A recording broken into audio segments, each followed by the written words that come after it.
Bonjour à tous. L'objectif de cette 5e vidéo sur la dernière partie du 4e chapitre sur les variables aléatoires discrètes est de vous apprendre à calculer les principaux paramètres d'une variable aléatoire discrète, l'espérance, variance et écart-type.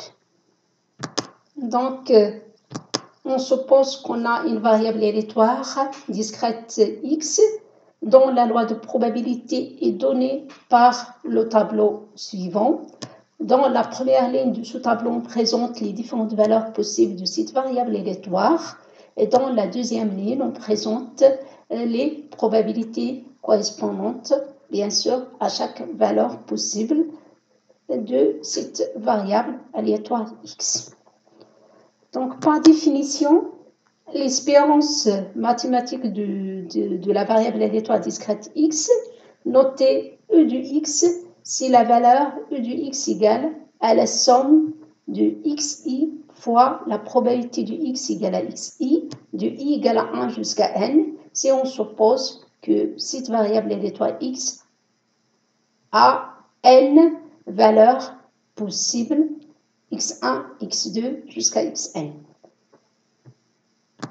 Donc, pour calculer l'espérance d'une variable aléatoire discrète, il suffit de calculer la somme des produits des valeurs de la première ligne de la loi de probabilité fois les valeurs de la deuxième ligne de cette loi de probabilité. Donc, il est égal à x1 fois la probabilité correspondante pi de x égale à x1 plus x2 fois la probabilité correspondante pi de x égale à x2 jusqu'à xn fois la probabilité correspondante p de x égale à xn. Donc, bien sûr, pour calculer l'espérance d'une variable aléatoire discrète, premièrement, on doit connaître sa loi de probabilité. Donc, si la variable aléatoire discrète est définie par sa fonction de répartition, donc, premièrement, pour calculer l'espérance d'une variable aléatoire, de cette variable aléatoire, premièrement, on doit déterminer sa loi de probabilité. Donc, bien sûr, le plus important, pas seulement d'apprendre à calculer les valeurs des différents paramètres des variables aléatoires discrètes, mais aussi d'apprendre à interpréter les valeurs des différents paramètres. Donc, pour le cas de l'espérance, cette valeur de l'espérance représente la moyenne des valeurs xi que peut prendre la variable aléatoire x, pondérée par les probabilités correspondantes pi de x égale à xi. Donc, c'est une valeur moyenne pondérée des différentes valeurs possibles de cette variable aléatoire, bien sûr pondérée par les probabilités correspondantes pi de x égale à xi. Donc, reprenons l'exemple de l'once d'une pièce de monnaie équilibrée deux fois. Avec la variable aléatoire x égale nombre de fois, on a la face pile pendant ces deux lances. Donc, calculer l'espérance mathématique de cette variable aléatoire x.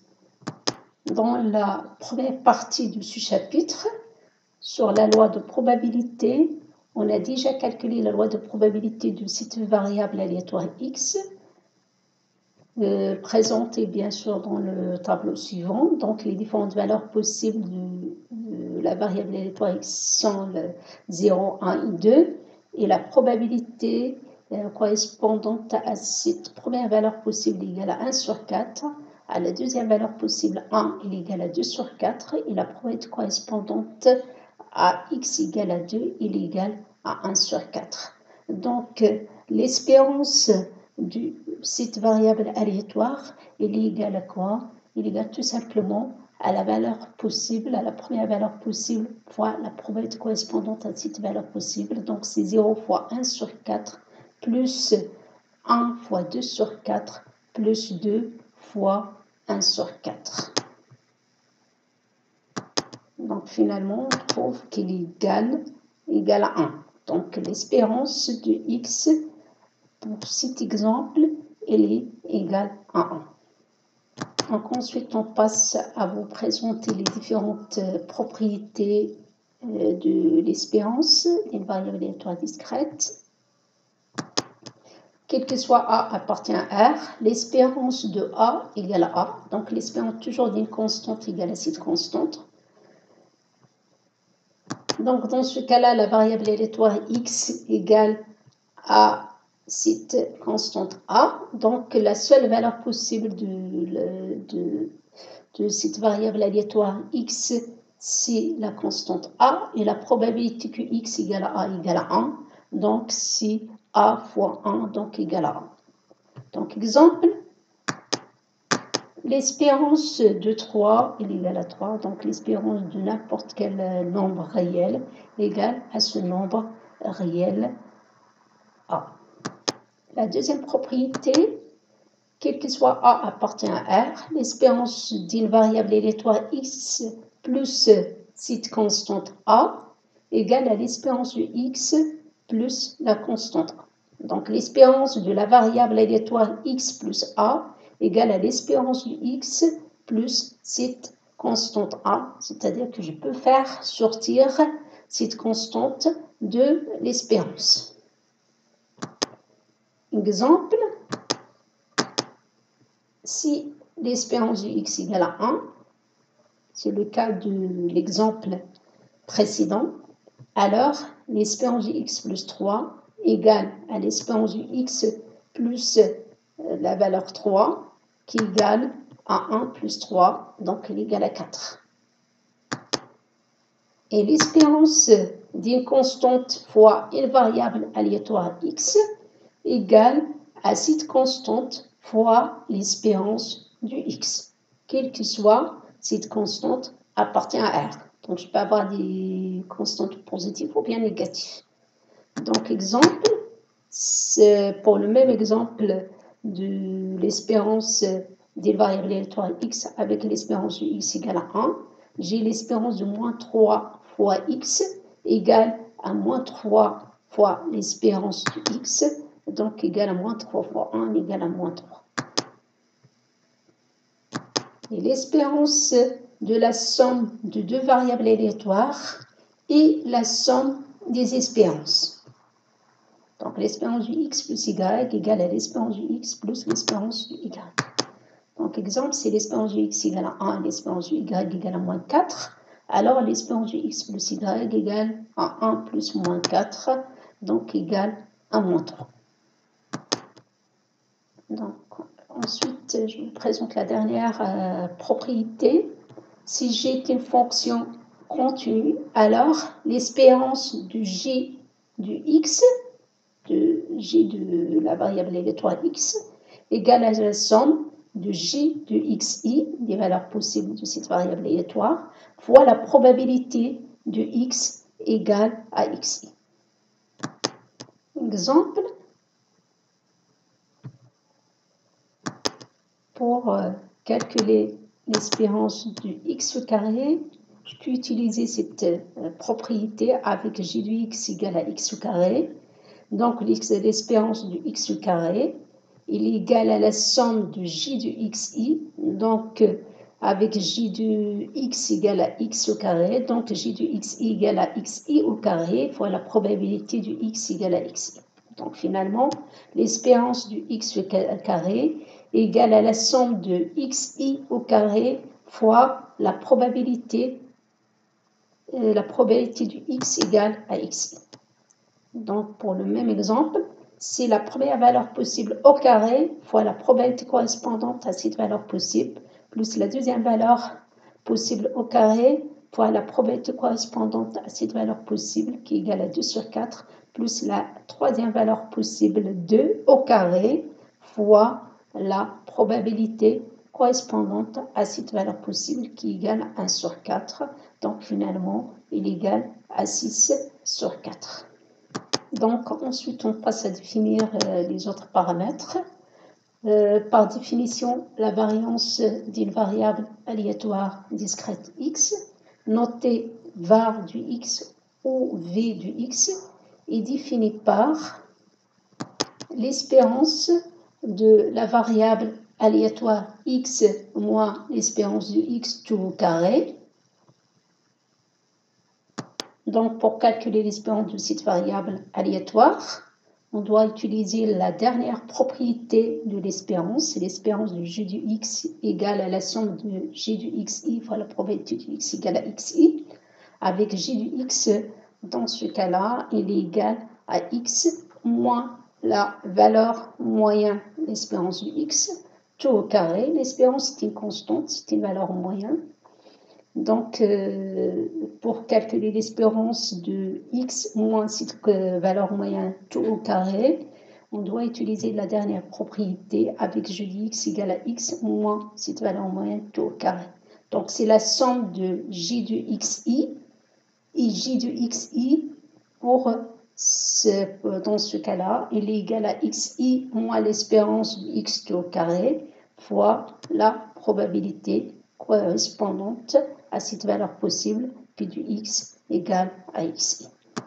Donc, la variance, c'est l'espérance, donc c'est une valeur moyenne du carré des écarts x moins l'espérance du x.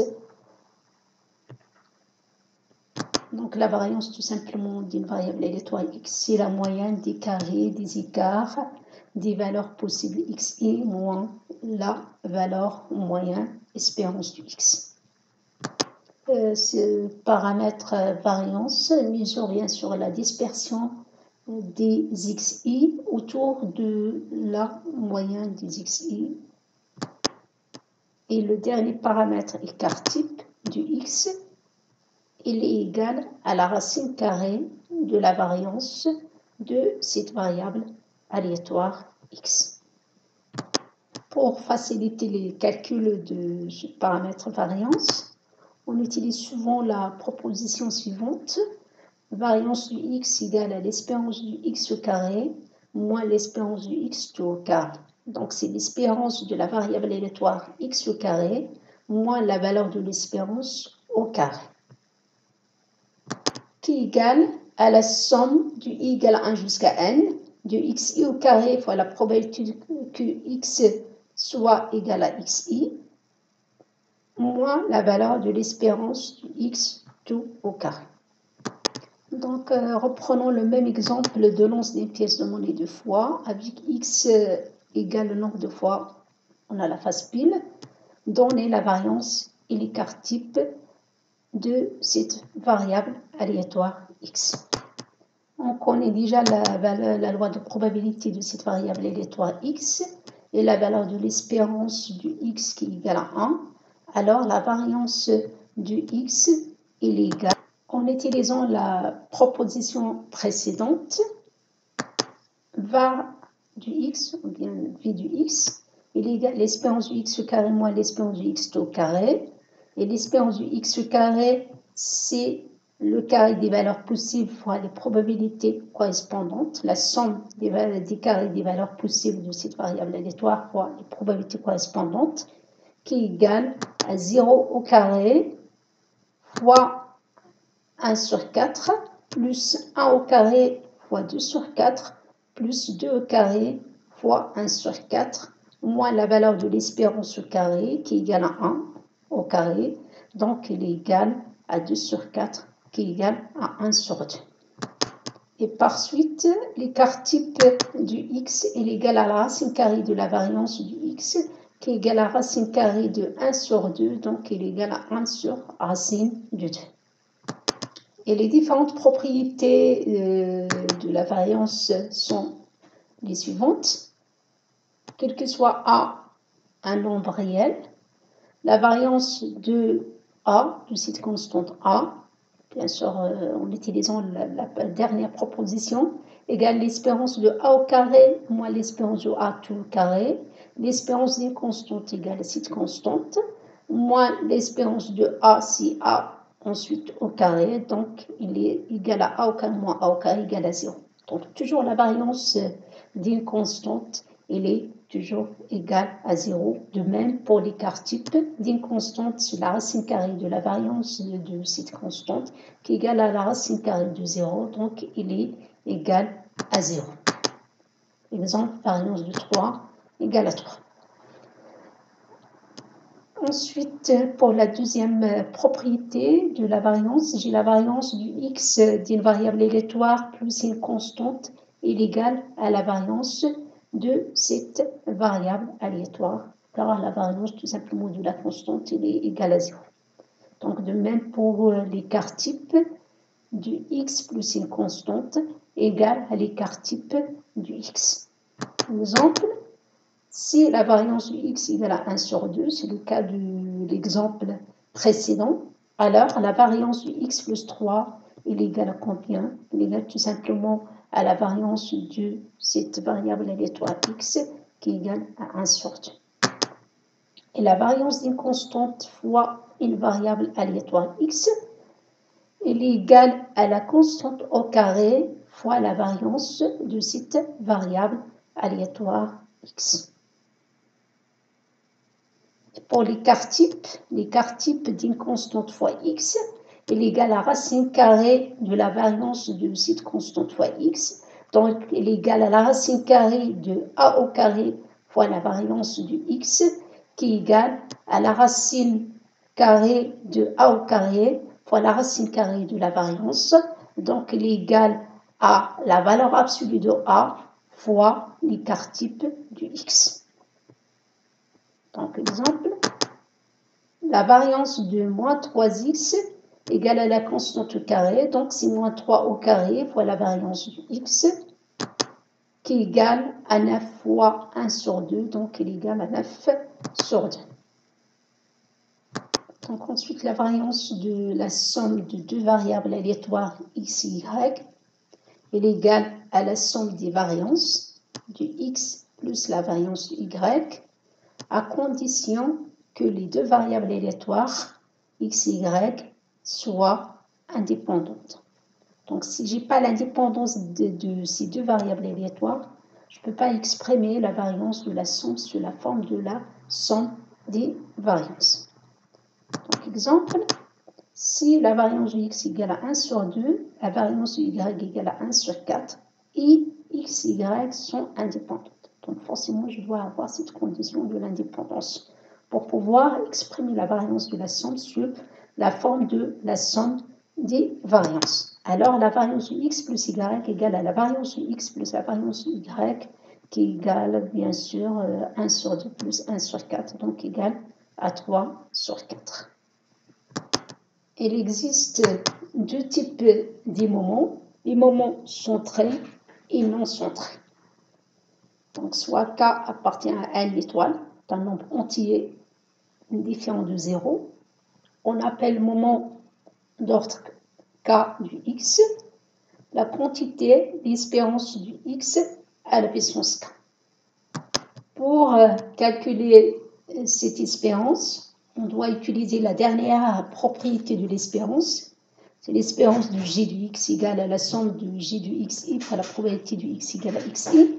Donc avec g du x, dans ce cas-là, il est égal à x à la puissance k.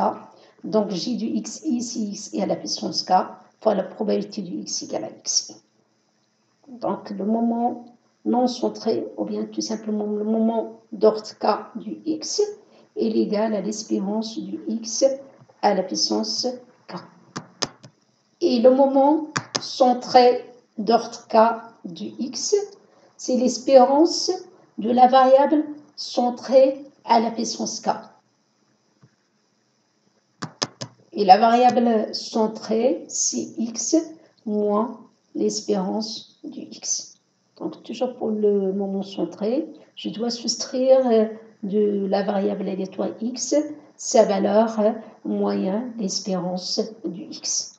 Donc, de même, en utilisant la dernière propriété de l'espérance, avec j du x, dans ce cas-là, égal à x moins cette valeur moyenne à la puissance k, il est égal à j du xi. Donc, je remplace ici la variable aléatoire x par sa valeur possible xi. Donc, c'est xi moins l'espérance du x tout à la puissance k. Et l'espérance du x est une valeur moyenne, c'est une constante. Elle ne dépend pas du.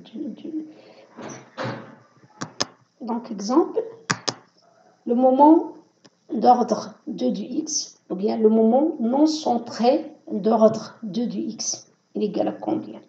Donc, c'est le moment de la variable aléatoire x. Donc, c'est l'espérance du x à la puissance toujours l'ordre. Donc, ici, l'ordre est égal à 2. Donc, c'est l'espérance du x à la puissance 2. Ensuite, l'espérance du x, c'est égal à le moment. Quel moment? Centré ou bien non centré. Donc, l'espérance du x, c'est l'espérance de la variable non centrée x. Donc, c'est le moment non centré d'ordre combien? Si x à la puissance combien? Si x à la puissance 1, donc c'est d'ordre 1 du x. Donc, l'espérance du x est le moment d'ordre 1 du x. C'est l'espérance du x avec l'ordre, dans ce cas-là, c'est x à la puissance 1, donc l'ordre est égal à 1. C'est l'espérance de la variable x, donc il est non centré, donc c'est un moment d'ordre 1 de cette variable aléatoire x. Le troisième exemple, c'est le cas de moment centré d'ordre 2 du x. C'est un moment centré. Donc, c'est l'espérance de la variable centrée. La variable centrée, c'est x moins l'espérance de x. D'accord? Toujours une variable centrée, c'est x moins ça, c'est la variable aléatoire, moins sa valeur moyenne, l'espérance de x. D'ordre 2, donc c'est la variable centrée à la puissance 2. Et le moment, c'est l'espérance de cette variable centrée à la puissance 2. Donc finalement, c'est l'espérance du x moins l'espérance du x tout au carré. Et ce moment, il est égal tout simplement à quoi? C'est la variance de x de cette variable aléatoire x.